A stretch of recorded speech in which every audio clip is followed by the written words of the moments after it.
Ay, nako. Ayan, kasi, ang hihilig kasi sa magagandang lalaki. Ang hilig sa magandang babae. O, ano na pala nyo? Eh di wala. Kaya kung ako sa inyo, makinig na lang kayo sa sasabihin ko. Humanap ka ng pangit at ibigin mong tunay. Yan ang dapat mong gawin. Kaya makinig ka sa akin and it goes a little something like this. Kung gusto mong lumigaya ang iyong buhay, humanap ka ng pangit at ibigin mong tunay. Isang pangit na talagang di mo matanggap, at huwag ang lalaki na iyong pangarap. Ngunit kung bakit ko sinabi to'y simple lang, pagkat magagandang lalaki ay naglalaro lang ng iyong oras, pagod, hirap at salapi. Ngunit handang-handang iwanan ka naman sa sandali na ikaw ay wala nang ibigay, di ba? Kaya't pangit na lalaki ang hanapin mo, day. Kung hindi, sige ka, puso mo'y mabibiyak. Mawalay man ang pangit, hindi ka iiyak. Humanap ka ng pangit. Wag na uy, wag na Humanap ka ng pangit. Wag na uy, wag na Humanap ka ng pangit. Wag na uy, Ibigin mong tunay.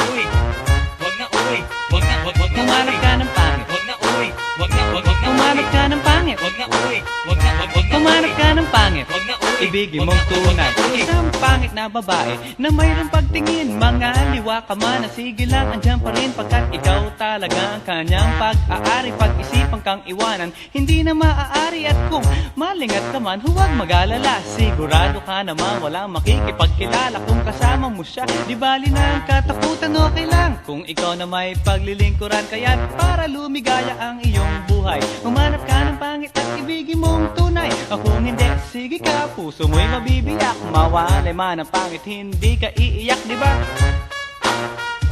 Humanap ka ng pangit. Wag na uy, wag na Humanap ka ng pangit. Wag na uy, wag na Humanap ka ng pangit. Wag na uy, Ibigin mong tunay. wag na uy, wag na Humanap ka ng pangit. Wag na uy, wag na Humanap ka ng pangit. Wag na uy, wag na Humanap ka ng pangit. Wag na uy, Ibigin mong tunay.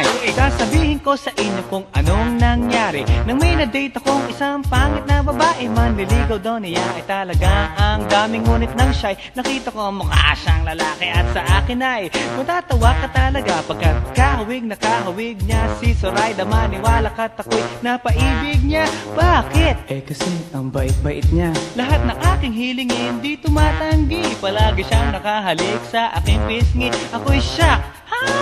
Araw-araw na tuwing kasama ko siya, gusto ko sumigaw, gusto ko iwanan siya. Ngunit ako'y nag-isip, ito ba'y totoo o isang panaginip? Di siya maganda, ngunit ako'y kanyang hari. Iyan ba dahilan kaya't kasama mo palagi? Sabihin man nila na ako'y mangmang, para sa aking kagandahan ay hanggang balat lamang. At sa inyo mayroon akong ibubulong. Second anniversary na namin to, chong. Kaya't para lumigaya ang iyong buhay, humanap ka ng pangit at ibigin mong tunay. Kung hindi, sige ka, puso mo'y mabibiyak.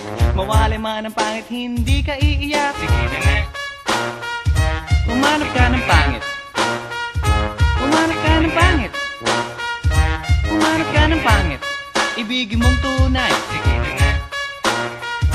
Humanap ka ng pangit. Humanap ka ng pangit.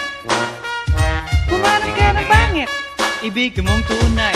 So you better watch out, you better not cry, you better not talk, I'm telling you why. Humanap ka ng pangit at ibigin mong tunay. Cause the girls and the guys, they tell you all lies. You have to find out who's naughty, who's nice. Humanap ka ng pangit at ibigin mong tunay. Break it down.